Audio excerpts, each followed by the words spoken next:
ఏంది హఠాత్తుగా నాకు దర్శనం వచ్చా? ఎంత పెద్ద అడవిలో అడవి కుక్కలున్నాయని తెలుసు కూడా ఒంటరిగా వచ్చావంటే నా మీద నీకు ఎంత ఇది ఉందో అని.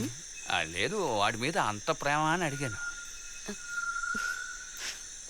నన్నంటే లుక్ ఇచ్చింది ఆ నన్నుగానే సిగ్గుపడుతుంది. కొంప తీసి లవ్ గివ్వు లాంటిది ఏదైనా చేస్తుందా ఏంటి?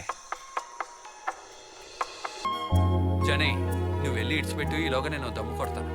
అదే మా ఇల్లు. కొద్దిగుండి ఇప్పుడే వస్తాను.